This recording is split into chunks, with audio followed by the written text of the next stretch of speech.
My sister mistakenly sent me an audio message that was intended for our mom. Hearing what they said about me pushed me to pack my bags and leave the next morning, with a plan she never saw coming. What if the person you loved and trusted most in the world was secretly plotting your downfall? My sister, Jenna, and I had this thing, a complicated, competitive bond one always thought was unbreakable. Until one accidental voice memo, a message never meant for my ears, exposed a betrayal so chilling, it still makes my blood run cold. At 28, I never, ever imagined I'd be back in my childhood bedroom. You know the one, surrounded by old swim trophies and faded posters. Chicago, my dream interior design career, my stylish Wicker Park apartment, it all felt like a lifetime away. Getting laid off from Hartman and Associates, one of the city's most prestigious firms, wasn't just a blow, it was a gut punch. One minute, I was thriving, clients specifically requesting me, student loans finally shrinking. The next, my boss, Graham, was praising my talent while handing me a severance package that wouldn't cover 2 months of Chicago rent. It felt less like an economic reality, more like a personal failure, a brand seared onto my carefully crafted resume.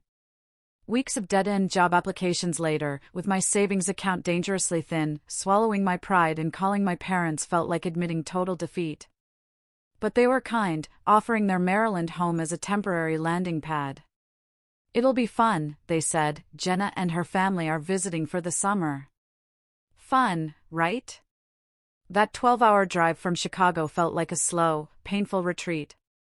Each mile a step backward from the life I'd meticulously planned. When I finally pulled into our familiar colonial-style driveway, Mom rushed out, smelling like the lavender perfume that's been her signature my whole life. "Anitra, sweetie, you made it." She hugged me tight, fussing, as Dad appeared at the door, waving casually, like I was just popping home for a weekend, not returning after 8 years away. But as I dragged my suitcase up the steps, there she was, Jenna. Standing in the foyer, perfect blonde hair, not a strand out of place despite the summer humidity. "Well, look what the economy dragged in," she said. Her laugh was bright, but somehow, empty. Her hug was stiff, almost formal. The prodigal designer returns. I forced a smile. "Good to see you, too, Jen." Thankfully, my niece and nephew, Lillian and Mason, bounded down the stairs with genuine enthusiasm. A small lift to my heavy heart. That first dinner, it was a preview of the next 2 weeks. Mom cooked all my favorites, but the conversation was a one-woman show starring Jenna and her booming real estate empire in Boston. "We just closed on a waterfront property last week," she announced, cutting her chicken with surgical precision. $1.7 million. Tyler handled the negotiation brilliantly. Her husband, Tyler, gave a modest smile, puffing out his chest a little. "Just did what any good agent would do." But Dad beamed. "Nonsense. Not every agent could close a deal that size in this market." I pushed my mashed potatoes around my plate, feeling increasingly small. "That's impressive," I managed. "I actually saw some job postings at design firms here in town. Morgan & Wells is looking for someone with commercial experience, which I have from the Riverside Hotel project in Chicago." A flicker of something, alarm?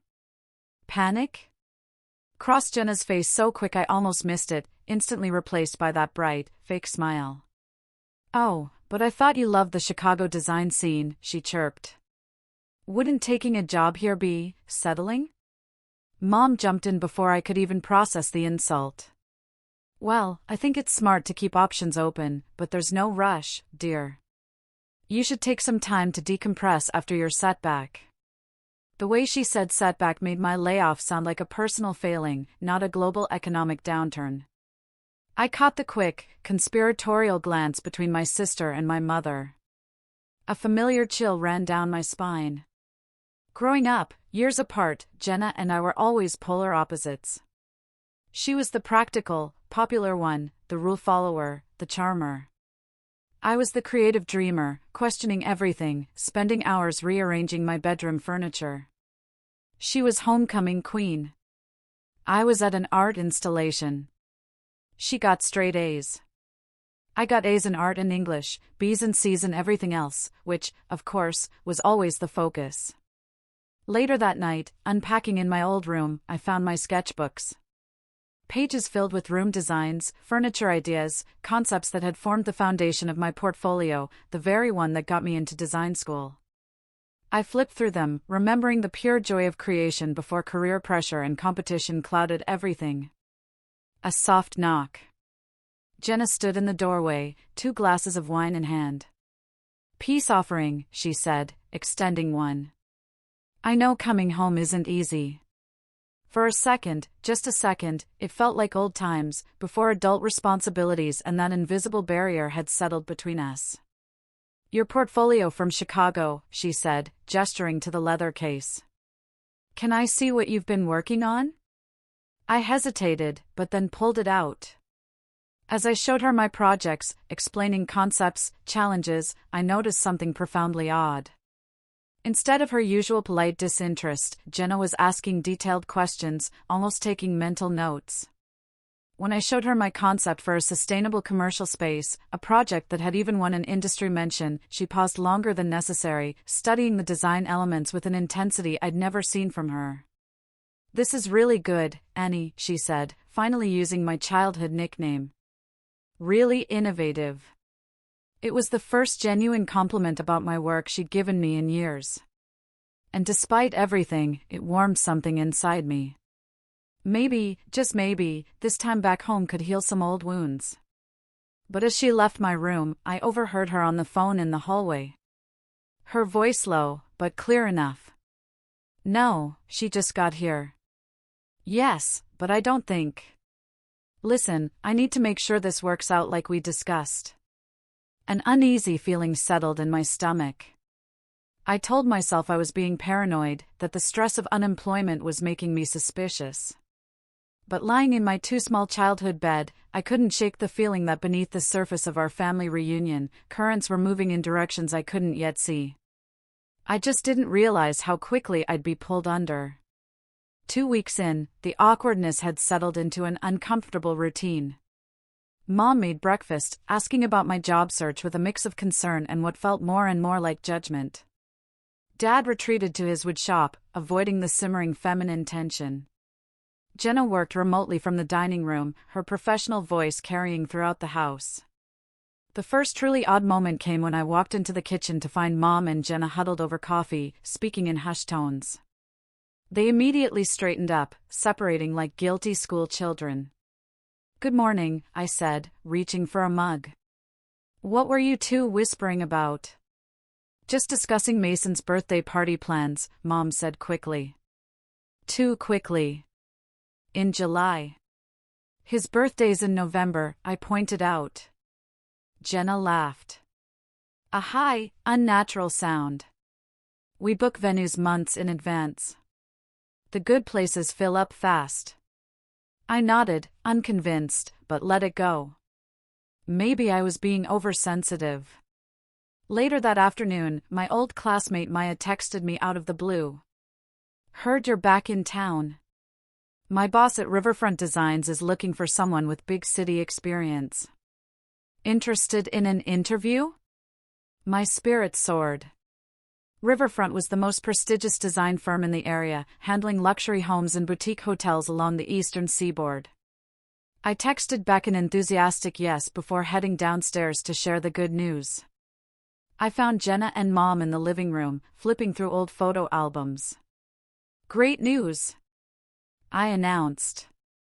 "Maya Winters just texted about a design position at Riverfront. I have an interview next week." Mom's expression was carefully neutral.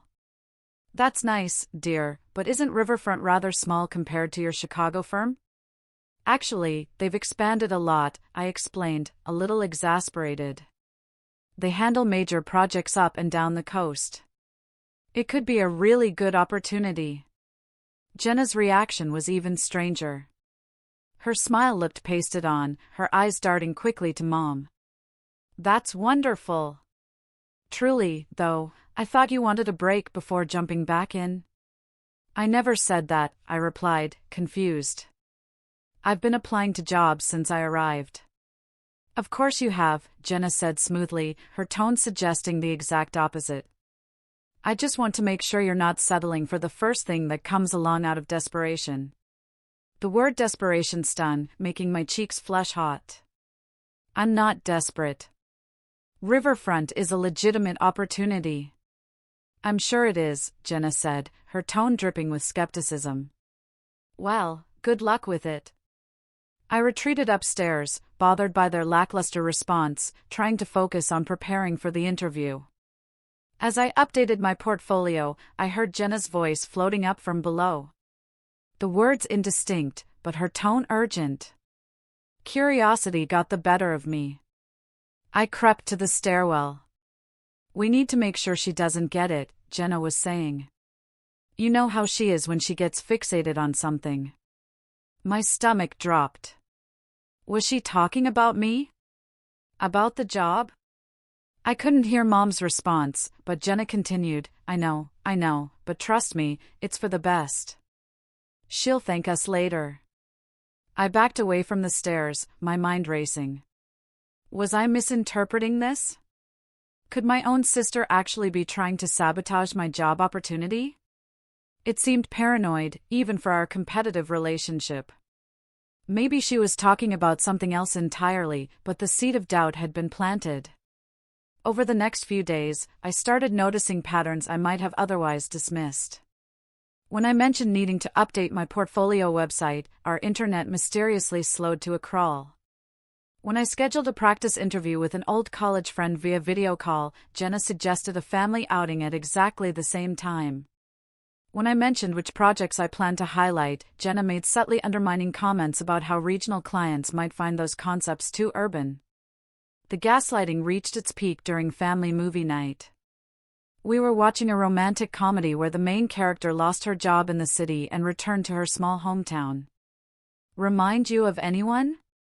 Jenna said with a laugh, nudging Mom.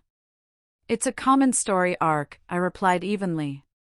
Sure, but most people bounce back faster, Jenna continued. She seems a bit like you, living in a fantasy world about her talents. The room went silent. Even Tyler looked uncomfortable. Jenna, Mom said in a warning tone. What? I'm just saying Anitra has always had big dreams. Nothing wrong with that, but sometimes you have to face reality about where your skills actually are. My hands trembled as I set down my popcorn. And what reality should I be facing, exactly? Girls, Mom interjected. Let's just enjoy the movie. No, I insisted. I want to hear what Jenna thinks my reality should be. Jenna waved a dismissive hand. Don't be so sensitive. I was just making conversation. You know how Jenna jokes. Mom added, as if that explained and excused everything. I stood up. I'm going to bed. Enjoy the rest of the movie. In my room, I paced. Was I being overly sensitive, as they suggested, or was there something far more calculated happening? That night, I made a decision that went against my usual trusting nature. I activated the voice memo app on my phone and set it to record during family conversations. Not to be sneaky, I told myself, but as a sanity check to make sure I wasn't misinterpreting things through the lens of my own insecurity. Little did I know, this decision would reveal far more than I was prepared to discover. The morning of my interview with Riverfront Designs dawned bright and clear. I'd been preparing for days, reviewing my portfolio, researching the firm's projects, practicing answers. Despite the strange undercurrents with Jenna, I felt confident. This could be my fresh start, my way out. I woke early, carefully applying makeup, styling my hair, choosing my lucky navy blue interview suit.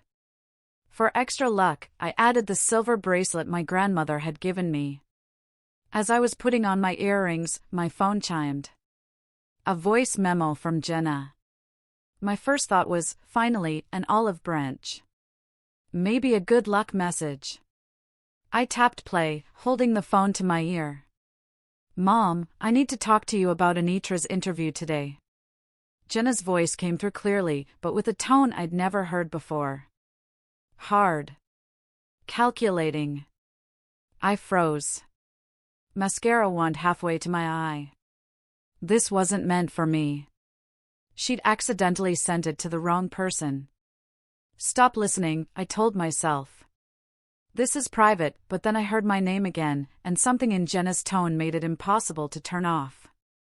I called Riverfront yesterday, Jenna continued. Spoke to someone in HR.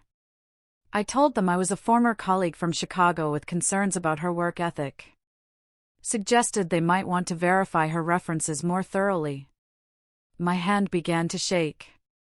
The mascara wand clattered to the counter.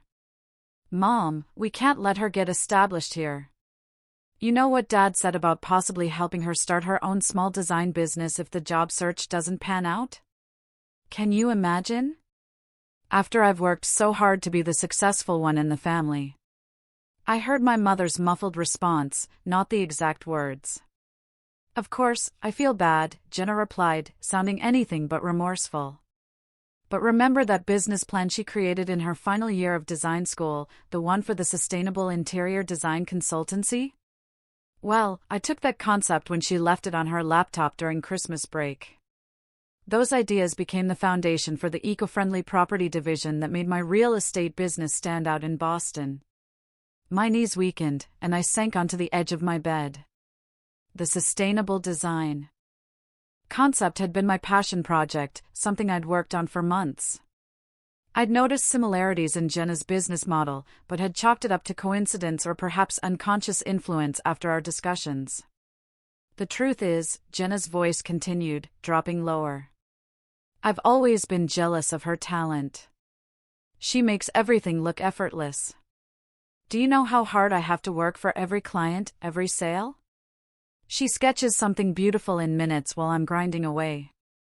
It's not fair. There was a pause then. Yes, I know she's struggling right now. That's why this is the perfect time to make sure she finds something more suitable, something that won't put her in competition with me. Another pause. I was thinking we could introduce her to Rick, Tyler's friend from college. He's not particularly ambitious either.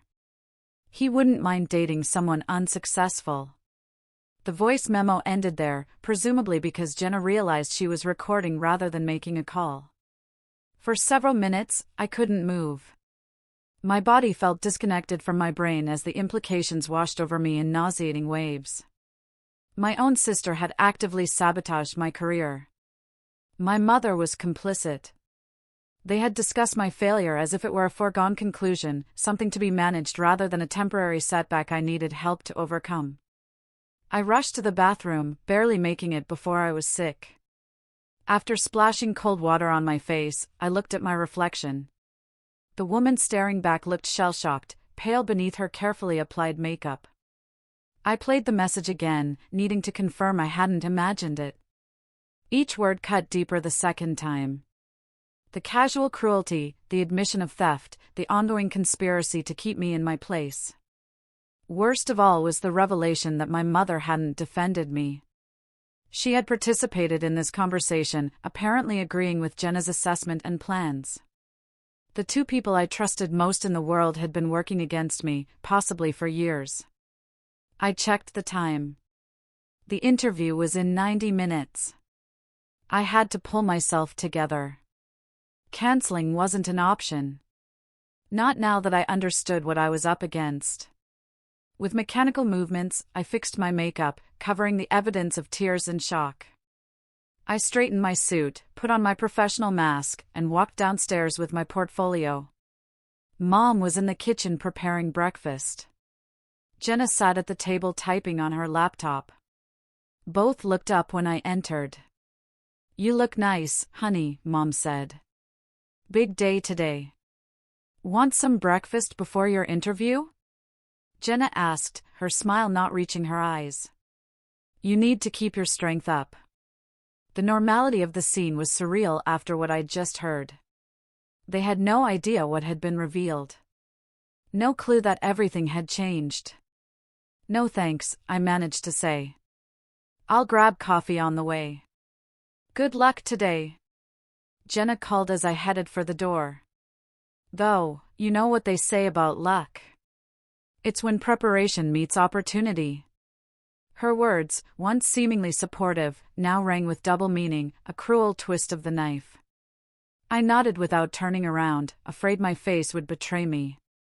In my car, I placed my phone on the dashboard and pressed play on the voice memo one final time, listening to my sister's voice detail her betrayal as I drove toward an interview she'd already attempted to sabotage. By the time I pulled into the Riverfront Designs parking lot, something had crystallized within me. Beyond the hurt and shock was a clarity I hadn't felt in months. I now understood the playing field and the players.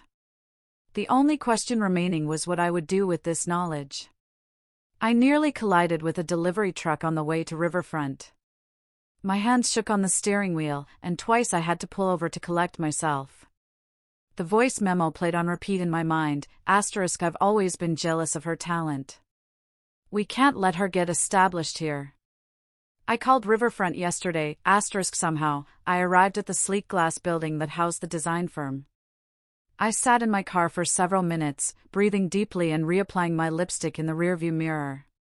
The woman who stared back at me looked composed on the surface, but her eyes held a new hardness, a fierce resolve. Maya was waiting in the reception area, her familiar freckled face breaking into a smile when she saw me. "Anitra, so good to see you," she said, hugging me. "Are you okay? You look a little pale." "Just interview nerves," I lied, forcing a smile. "Thanks again for recommending me." Maya lowered her voice. "Listen, something weird happened. Someone called yesterday asking about you, claiming to be a former colleague with concerns. Grayson, the creative director, mentioned it this morning." My stomach twisted. "What did they say?" "Nothing specific, just that the firm should verify your credentials thoroughly. Grayson thought it was strange enough to mention it to me since I recommended you. Corporate sabotage happens in this industry, but I never expected it for a position at our level." I nodded, trying to keep my expression neutral despite the chilling confirmation of Jenna's interference. People can be surprisingly competitive. "Well, it backfired completely." Maya grinned. "Grayson is now extra interested to meet you. Anyone who inspires preemptive sabotage must be worth talking to," he said. A small flame of hope kindled in my chest. Perhaps Jenna's plan would fail after all. The interview room was bright and airy with floor-to-ceiling windows overlooking the river. Grayson Turner, a tall man with salt and pepper hair and trendy glasses, stood to greet me. "Anitra Taylor, a pleasure to meet you. Your work on the Riverside Hotel in Chicago caught my attention when Maya mentioned you. That ceiling installation was inspired." Despite everything, professional pride straightened my spine. "Thank you. That project had some unique challenges with the historical preservation requirements." For the next hour, I focused entirely on the interview, pushing thoughts of Jenna's betrayal aside. I walked Grayson through my portfolio, discussed my approach to sustainable design, and answered questions about my experience with commercial and residential projects. Near the end, Grayson leaned back in his chair. "I should mention we received a strange call yesterday. Someone claiming to have concerns about your work. I rarely mention such things in interviews, but it was unusual enough that I'm curious about your reaction." I took a deep breath. "I appreciate your transparency. Without knowing exactly what was said, it's hard to address specific concerns, but I can tell you that my departure from Hartman and Associates in Chicago was purely economic. They laid off their 5 most recently hired designers when they lost several major accounts during the recession." Grayson nodded. "That tracks with what I've heard about market conditions there, and frankly, your portfolio speaks for itself." He closed my presentation on his tablet. "Which brings me to the next step. We'd like to offer you a position as a senior designer." I blinked. "Senior designer? Not junior, not associate. Your Chicago experience puts you ahead of our current associates. The salary would be $85,000 annually with benefits and a quarterly project completion bonus structure. We'd need you to start in 2 weeks. Is that something you're interested in? The salary was $15,000 more than I'd made in Chicago. The position was a step up, and it was happening despite Jenna's attempt to sabotage me. Yes, I said, finding my voice. I'm definitely interested. Thank you for this opportunity. After finalizing details and signing preliminary paperwork, I walked to my car in a daze. The job offer should have been the highlight of my day, the solution to my problems. Instead, it was overshadowed by the voice memo revelations. As I sat in my car, my phone rang. Jenna's name flashed on the screen. I let it go to voicemail, but she called again immediately. Taking a deep breath, I answered. Hey, how did the interview go? Her voice was bright with false enthusiasm. For a split second, I considered confronting her, unleashing all my hurt and anger, but something stopped me. A strategic voice whispered that knowledge was power. And right now, I knew far more than she realized. It was fine, I said, keeping my tone neutral. They seemed interested.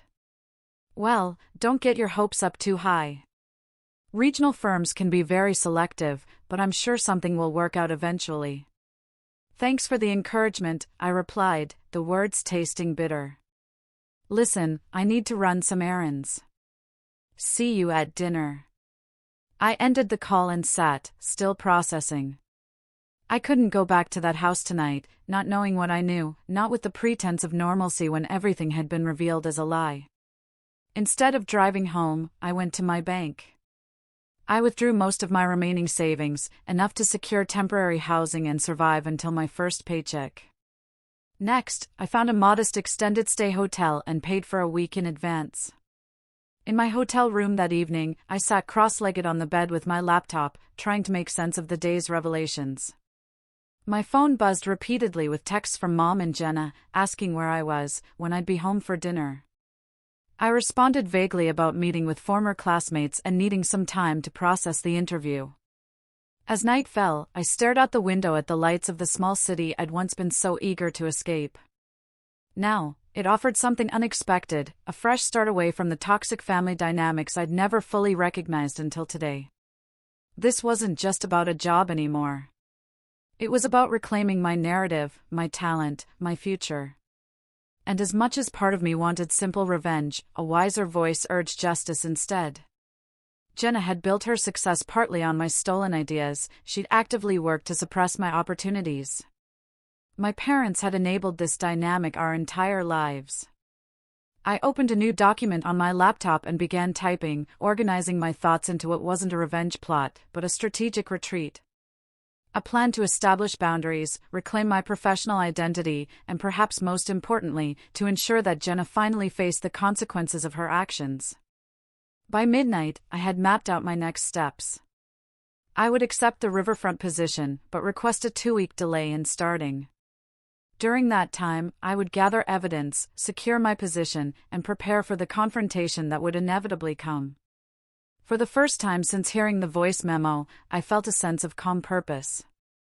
I wasn't running away. I was moving forward on my own terms, and Jenna had no idea what was coming. The next morning, I waited until I received a text from Mom saying they were all going shopping at the mall. I needed 30 minutes alone in the house. I drove to my childhood home, using my key to enter silently. The familiarity of the space felt different now, tainted by what I knew. Moving quickly, I went to my room and packed essential clothing, my professional documents, and a few sentimental items into 2 suitcases. I left my furniture, books, and most possessions behind. They were just things. What I needed now was freedom. As I finished packing my room, a thought occurred to me.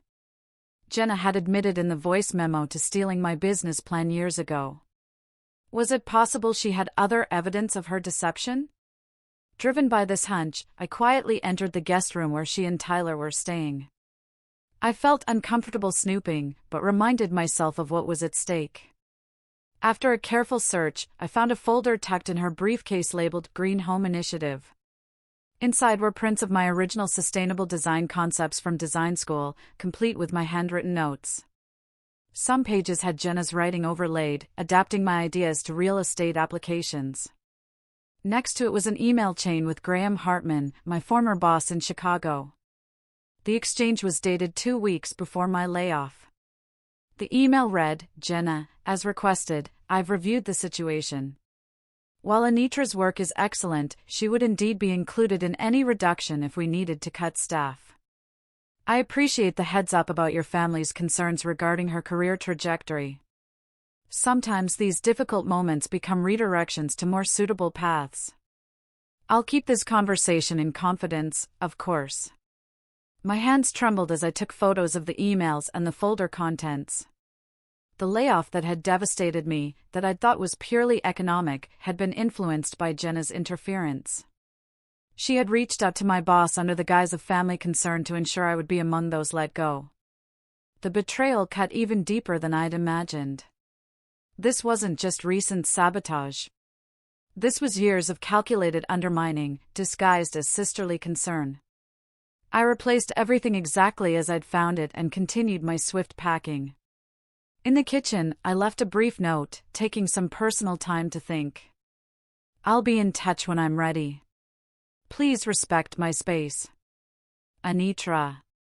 No accusations, no revelations, just enough to buy me time while I implemented my plan. At the extended stay hotel, I transformed my room into a command center. I set up my laptop, organized the evidence I'd gathered, and began methodically building a foundation for my new life. First, I formally accepted the position at Riverfront Designs, but requested a start date in 2 weeks. "I need to tie up some personal loose ends before beginning this new chapter," I wrote. Grayson responded almost immediately with approval. Next, I reached out to former colleagues in Chicago, carefully asking about the circumstances leading to the layoffs. Without revealing my suspicions, I gathered information about the timing and selection process. 2 separate conversations confirmed that the layoff decisions had seemed oddly specific, targeting certain employees despite their performance records. My phone buzzed constantly with messages from my family. "Mom, Anitra, where are you? We're worried sick. Dad, kiddo, call us. Your mother is upset. Jenna, this is childish. Whatever is bothering you, we can talk about it." I responded with minimal information, claiming I needed space to process the job interview and some personal realizations. "I'm safe and we'll be in touch soon," I texted.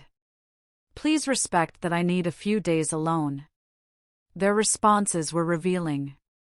Mom expressed worry but quickly pivoted to guilt. "After all we've done, taking you in, this is how you thank us?" Dad seemed genuinely concerned, but deferred to Mom and Jenna's interpretation of events. Jenna's messages became increasingly controlling, demanding to know where I was staying and when I would stop this ridiculous behavior. I maintained radio silence for 48 hours after that, using the time to continue my research. I discovered that Jenna's real estate business had heavily marketed its innovative, eco-friendly approach, using language lifted directly from my business plan. She had even won a regional business award specifically for these initiatives, giving interviews about her original vision for sustainable housing. On the 3rd day, I had an unexpected stroke of luck. One of the first clients I was assigned at Riverfront was Meridian Development Group, the largest commercial developer in the region. Their CEO, Lawrence Carter, was interested in expanding into eco-friendly residential communities and wanted preliminary design concepts. During our first meeting, Lawrence mentioned he was actively looking for a real estate partner for the residential portion of a major new mixed-use development. "We need someone with innovative approaches to sustainable housing," he explained. "The traditional developers in the area aren't forward-thinking enough for what we envision." The opportunity was too perfect to ignore. "Actually," I said carefully, "I might know someone with expertise in that area. Let me make some inquiries." I didn't mention Jenna directly. I didn't need to. The seeds were planted for what would come next. Back at the hotel, I began creating a presentation for Meridian that showcased my original sustainable design concepts, the very ones Jenna had stolen. I didn't reference her business or make any accusations. I simply presented the work as it had originally been conceived, with my signature aesthetic and technical specifications. Meanwhile, my family's messages grew increasingly frantic. A week had passed since I'd left the note. Mom left tearful voicemails. Dad called repeatedly. Jenna's messages oscillated between concern and irritation. "This isn't like you, Annie," she texted. "We're family. Whatever's wrong, we can fix it." The irony wasn't lost on me. She was right. This wasn't like me. The old Anitra would have confronted them immediately, emotional and unprepared. She would have accepted their explanations and gaslighting, eventually doubting her own perceptions. That version of me was gone. During my research into Jenna's business, I discovered some concerning patterns in her recent transactions. Several property listings had questionable disclosures regarding environmental assessments, precisely the area where she claimed expertise. In one case, she had apparently withheld information about soil testing results from potential buyers. It wasn't my goal to damage her career, but these findings suggested her ethical corner-cutting extended beyond family relationships. I made an anonymous report to the State Real Estate Commission, providing documentation without revealing my identity. This wasn't about revenge. It was about accountability. As my second week away from home progressed, I focused on establishing myself at Riverfront. I visited the office daily, setting up my workspace, meeting colleagues, and diving into the Meridian project. Everyone welcomed me warmly, impressed by my portfolio and ideas. Grayson took me aside after a productive meeting. "I don't know what that caller was trying to accomplish," he said, "but they did you a favor. Your work is exceptional, Anitra. We're lucky to have you." His words validated what I'd always known about my abilities, but had allowed family dynamics to make me doubt. With distance from their influence, my confidence was returning. By the end of the 2 weeks, several things had fallen into place. My presentation for Meridian was complete and scheduled for the following Monday. My apartment search had yielded a small but charming place within walking distance of the office, and I had finally decided how to handle the inevitable confrontation with my family. I called my mother on Friday evening, keeping my voice calm and controlled. "I'm ready to talk," I said when she answered. "Not at the house. I'd like all of you to meet me at my new office on Monday afternoon at 3 o'clock. "Your new office?" Mom sounded confused. "What are you talking about, Anitra? We've been worried sick." "I'm sure she is," I replied evenly. "Monday at 3 o'clock. I'll text you the address. Please make sure Dad and Jenna are there." "But this isn't negotiable, Mom. Monday at 3, or we don't talk at all." After hanging up, I took a deep breath. The plan was in motion. In 3 days, everything would change.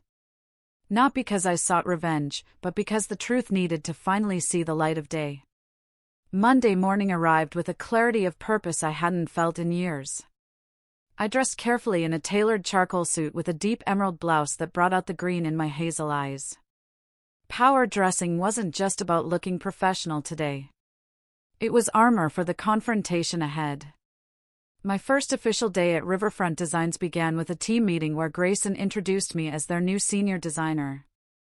The welcome was warm, with Maya giving me an encouraging thumbs up from across the conference table. By 10 o'clock, I was settled at my new desk, preparing for my presentation to Meridian Development Group. Lawrence Carter arrived with his team at 11 o'clock, impeccably dressed and radiating the confident energy of someone used to making multi-million-dollar decisions. As we shook hands, he smiled appreciatively at the portfolio displayed on my tablet. "Grayson tells me you've prepared something special for us," he said, taking a seat in our largest conference room. "I believe I have," I replied, launching into my presentation. For the next hour, I walked Lawrence and his team through my vision for their eco-friendly residential community. I presented comprehensive designs incorporating sustainable materials, energy-efficient layouts, and innovative community spaces. The concepts were evolved versions of my original business plan, the very one Jenna had stolen and built her reputation on. But my designs went further, incorporating everything I'd learned in Chicago and my own continuing research into sustainable practices. "This is exceptional," Lawrence said when I finished. "It's exactly the fresh perspective we've been looking for. Most local firms are stuck in conventional thinking, but this..." He gestured to my renderings. "This is visionary." "Thank you," I said, maintaining my professional composure despite the internal validation his words provided. "There's one more thing I'd like to discuss. Meridian will need a real estate partner for marketing and selling these properties. Someone who understands the unique value proposition of sustainable homes." Lawrence nodded. "We've been interviewing firms but haven't found the right fit. Do you have a recommendation?" "I might," I said. "If you're available at 3 this afternoon, I could make an introduction." Lawrence checked his calendar and agreed to return for the meeting. As he and his team left, Grayson approached me with an impressed expression. "That was masterful," he said. "Lawrence rarely shows that much enthusiasm, and you've already lined up a real estate connection for them? That's initiative." I smiled, not correcting his assumption. I believe in comprehensive solutions. The hours until 3 o'clock passed in a blur of orientation tasks and paperwork. I arranged the conference room, carefully setting up my laptop to display specific slides for my presentation. At 2:45, I received a text from Mom, "We're parking now. This building looks expensive." At 2:50, Lawrence returned, curious about the mysterious real estate contact I'd promised to introduce. I asked him to wait in Grayson's office, explaining that I needed a private conversation with the potential partners first. At precisely 3 o'clock, the receptionist called to announce the arrival of my family. I asked her to send them to conference room B, then took a deep breath and went to meet them. Mom entered first, her expression a mixture of worry and indignation. Dad followed, looking uncomfortable in his rarely worn suit jacket. Jenna came last, her face carefully composed, but her eyes darting around, taking in the prestigious office surroundings. "Anitra!" Mom began immediately. "What is going on?" 2 weeks without a word, and now this mysterious meeting. "We've been sick with worry." "Please take a seat," I said, gesturing to the conference table. "I appreciate you coming." "Of course, we came," Jenna said, settling into a chair with practiced grace. "We're family. Though I must say this dramatic disappearing act seems excessive, even for you. The subtle dig might have wounded me 2 weeks ago. Now, it simply confirmed I was making the right decision." "I wanted you to see my new workplace," I said calmly. "I've accepted a position as senior designer at Riverfront Designs. Today is my first official day." Mom's eyebrows shot up. "Senior designer? But you just interviewed and you didn't tell us you got an offer." Dad leaned forward. "That's wonderful news, kiddo. Congratulations." Jenna's reaction was more measured, her smile not reaching her eyes. "How unexpected. I thought you were still considering options." "I was very clear about my priorities," I replied. "This position aligns perfectly with my experience and goals." "Well," Mom said, clearly flustered by my composed demeanor. "This explains the absence, I suppose, though you could have simply told us instead of disappearing." "Actually, my absence had another cause," I said, taking a seat across from them. 2 weeks ago, I received a voice memo from Jenna. A memo that was clearly intended for you, Mom. Not for me." The color drained from Jenna's face. Her eyes widened with the realization of her mistake. "What voice memo?" Without responding, I tapped my phone, and Jenna's voice filled the conference room. "Mom, I need to talk to you about Anitra's interview today. I called Riverfront yesterday." As the recording played, I watched their reactions. Mom covered her mouth, eyes darting between me and Jenna. Dad's expression transformed from confusion to shock to anger. Jenna sat frozen, her carefully constructed facade crumbling with each damning word from her own mouth. When the recording ended, the silence was deafening. Dad was the first to speak. "Is this true?" he asked Jenna, his voice tight with barely controlled emotion. "Did you try to sabotage your sister's job opportunity?" Jenna's composure fractured. "You don't understand. It wasn't like that. I was just concerned that she was rushing into something out of desperation." "And my business plan?" I asked quietly. "The one you stole in design school? Was that concern, too?" "I didn't steal it," she protested weakly. "I was inspired by it." "That's different." I opened my laptop, displaying the photos I'd taken of her folder with my original designs and her annotations. Inspiration doesn't usually involve direct copying or taking credit for someone else's original concepts. Mom attempted to salvage the situation. "Girls, clearly there's been a misunderstanding." "Jenna would never intentionally," Dad interrupted, his voice uncharacteristically firm. "Just stop, Linda. You knew about this. You were part of that conversation in the recording." Mom fell silent, her face flushing. "There's someone I'd like you to meet," I said, standing up. I went to the door and gestured for Lawrence to join us. As he entered, I made the introductions.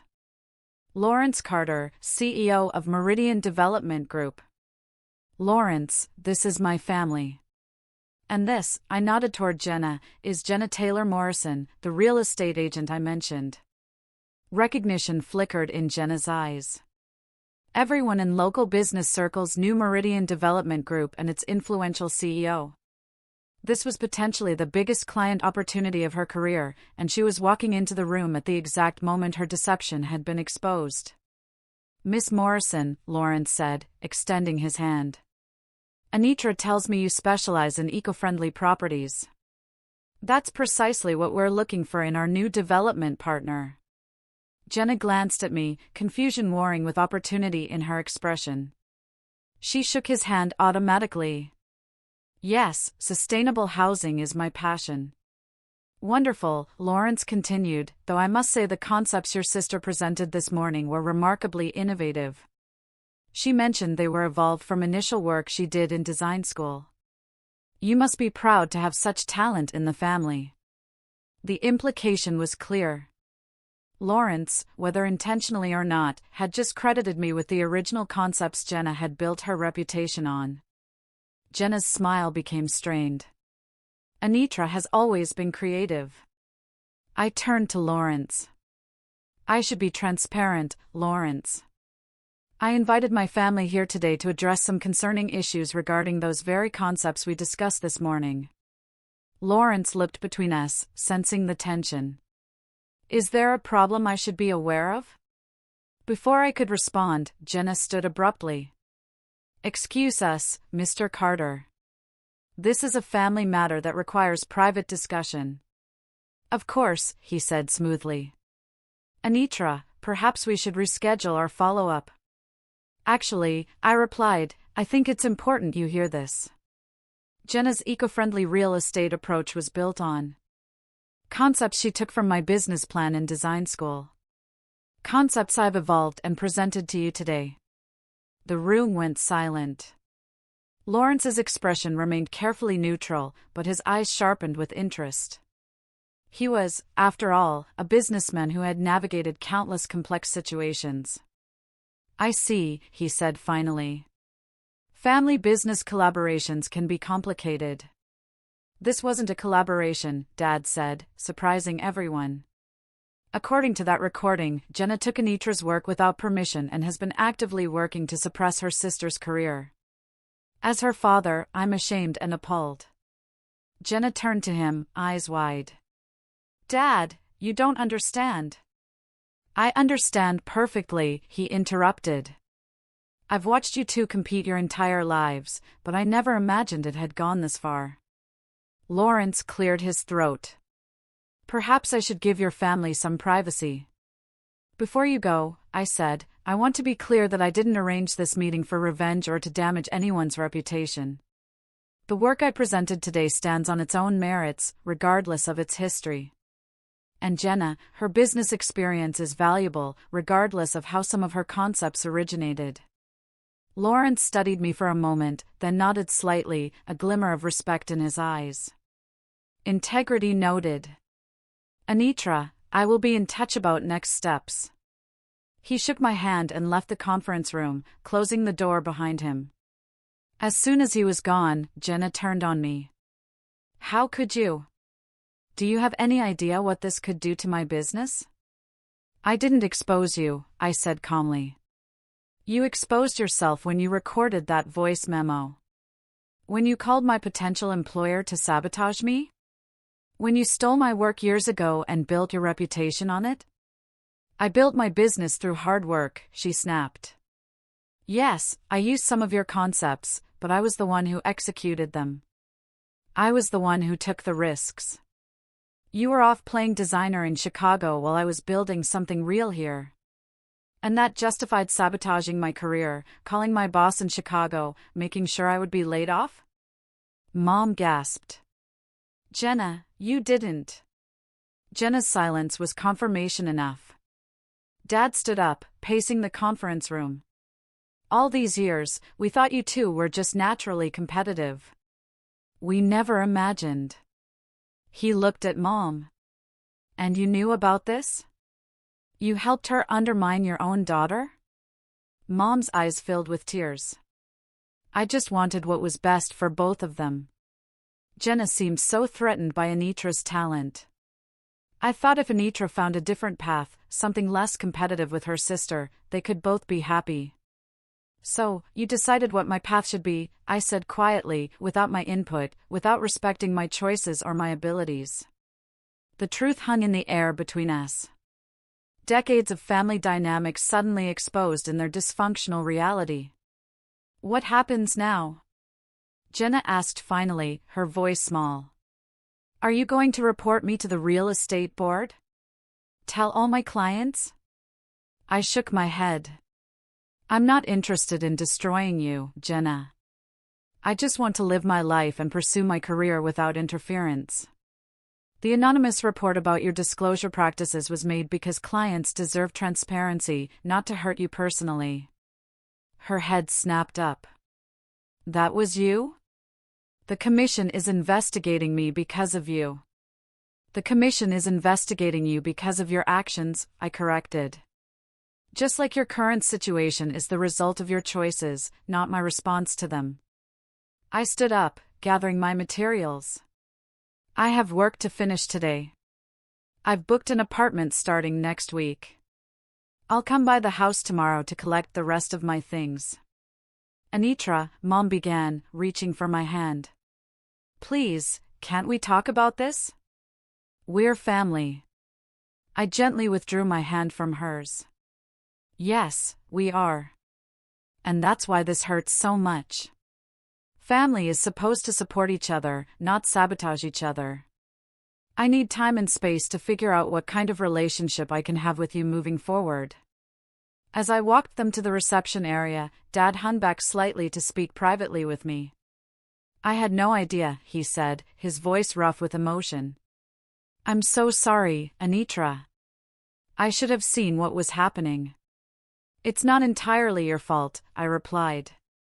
They were careful to keep you in the dark. Still, he shook his head. I'm proud of you, not just for this job, but for how you handled this. You could have sought revenge, but you chose a different path. His words were a balm to the still raw wound of betrayal. Thanks, Dad. That means a lot. As they left, Jenna glanced back at me, her expression unreadable. For a brief moment, I thought I saw regret in her eyes. Then she turned away, following our parents out of the building that housed my new beginning. I returned to my desk, emotionally drained, but strangely peaceful. The confrontation I dreaded was over. The truth was out. What came next would be challenging, but for the first time in years, I felt like I was standing on solid ground, building my life on my own terms. 6 months after that pivotal confrontation in the riverfront conference room, I stood at the windows of my office, watching autumn leaves dance across the parking lot. So much had changed in such a relatively short time. My promotion to design director had come through just last week, following the unprecedented success of the Meridian Eco-Community project. My small but stylish apartment now felt like home, decorated with pieces that reflected my aesthetic without any influence from family expectations. The most profound changes, however, were internal. The journey from betrayal to rebuilding had transformed me in ways I never anticipated. In the immediate aftermath, I had experienced a tsunami of emotions. Rage that left me screaming into pillows in my apartment. Grief that ambushed me at unexpected moments. Paralyzing anxiety about trusting anyone again. For 3 weeks, I threw myself into work during the day and collapsed into exhausted, dreamless sleep at night. It was Maya who finally intervened, showing up at my apartment with takeout and concern in her eyes. "You're not okay," she stated simply, "and pretending you are isn't helping." That night, I finally let myself break down completely, telling Maya everything. Her suggestion that I try therapy was gentle but firm. Some betrayals are too big to process alone. She was right. Dr. Winters, a therapist specializing in family trauma, helped me understand that what I'd experienced wasn't just sibling rivalry gone wrong. It was a systematic pattern of undermining and gaslighting that had shaped my self-perception for years. "Your success threatens the family narrative," she explained during one session, "your sister as the achiever, you as the dreamer. Your parents enabled this dynamic because it was comfortable and familiar, not because it was true or healthy." Gradually, I built a new support network. Colleagues at Riverfront became friends. I joined a local design association and connected with other creative professionals. I even started a small side project renovating furniture for a women's shelter, finding healing in creating beautiful spaces for those rebuilding their lives. As for my family, those relationships evolved in unexpected ways.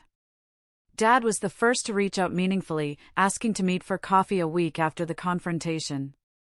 He came prepared with a letter he'd written, detailing all the times he'd seen my talent shine throughout my childhood, but had failed to advocate for me when it mattered.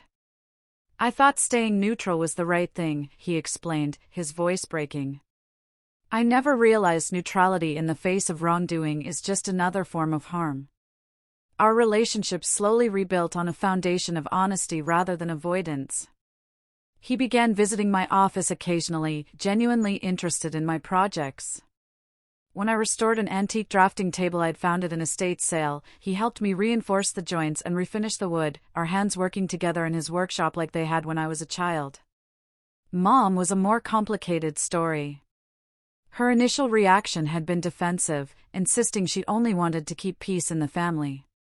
Over time, and likely influenced by Dad's changed perspective, she began to recognize the damage her enabling had caused. Our conversations remained somewhat superficial, but at least they were no longer filled with subtle comparisons to Jenna or minimizations of my accomplishments. And Jenna was the most surprising evolution of all. The Real Estate Commission investigation into her disclosure practices had resulted in a suspension of her license for 3 months and mandatory ethics training. Meridian Development Group had ultimately chosen another agency for their project. The professional consequences she'd feared had indeed materialized, though not through any vindictive action on my part. I had expected anger, blame, perhaps even further attempts at sabotage. Instead, about 4 months after the confrontation, I received an email with an attached document. The subject line read simply, "What I should have said years ago." The attachment was a formal letter acknowledging that her eco-friendly real estate approach had been based on my original concepts.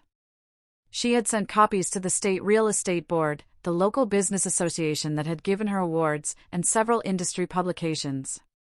At the end of the email was a personal note, "This doesn't fix what I did. Nothing could.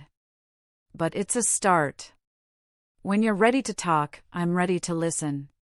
It wasn't an explicit apology, but from Jenna, this public acknowledgement represented a seismic shift. I didn't respond immediately, needing time to process this unexpected development. 2 weeks later, we met at a neutral location, a coffee shop downtown. The conversation was awkward, halting, nothing like the polished interactions of our past. Jenna looked different, less perfectly put together, more authentically present. Tyler left, she said abruptly after we'd exchanged uncomfortable pleasantries. Said he didn't know who I really was anymore. Took the kids to his parents for a while. I'm sorry, I said, and I meant it. Despite everything, I never wanted her children to suffer. She shook her head. Don't be. It forced me to look at myself. Really look at what I'd become, at what I'd done to you. She met my eyes directly. I was terrified of you, Anitra. Always have been. Your talent, your authenticity. Everything seemed to come naturally to you. Nothing came naturally, I corrected her. I worked incredibly hard. You just never saw it because you were too busy trying to ensure I didn't outshine you. She nodded, accepting the harsh truth. I know that now. I've been talking to someone, to a therapist, trying to understand why I felt so threatened by your success that I actively tried to prevent it. We talked for nearly 3 hours that day, peeling back layers of our shared history, examining the competition that had defined our relationship since childhood. There were no magical reconciliations or tearful embraces, just two adults beginning the long, difficult process of rebuilding something that had been broken for as long as we could remember. Family therapy followed, with all four of us sitting uncomfortably in Dr. Winters's office, learning to communicate without the destructive patterns of the past. Progress was nonlinear, with breakthroughs followed by setbacks, moments of connection interrupted by old resentments surfacing. But slowly, incrementally, we began to forge new relationships based on who we actually were rather than the roles we'd been assigned. Today, as I prepare for our family dinner, our monthly attempt at rebuilding connections, I feel neither the dread of our early post-confrontation gatherings nor the naive hope for perfect resolution. Instead, I carry a grounded acceptance of our flawed, complex reality and the ongoing work it required. The most profound lesson of these 6 months wasn't about family dynamics or professional validation, though those were significant. It was about the quiet power of standing in your truth without being consumed by bitterness or the desire for revenge. Justice didn't come from ensuring Jenna suffered consequences equal to the pain she'd caused me. It came from breaking free of the narrative that had constrained me, from reclaiming my talent and worth regardless of anyone else's attempts to diminish them. My phone chimed with a text from Dad, on our way. Bringing that wine he liked last time. I smiled, gathering my keys and bag. The future remained uncertain. Our family relationships works and progress rather than neatly resolved storylines. But I move through the world differently now, confident in my boundaries, clear in my worth, free from the need for external validation. The voice memo that had shattered my world had also paradoxically been the catalyst for building a truer, stronger self. Not because betrayal makes you stronger, that's too simple a narrative. But because facing reality, however painful, opens possibilities that denial never will. What about you? Have you ever had to choose between family loyalty and your own self-preservation? Or perhaps you've navigated a tricky situation where you had to stand up for yourself against someone you loved?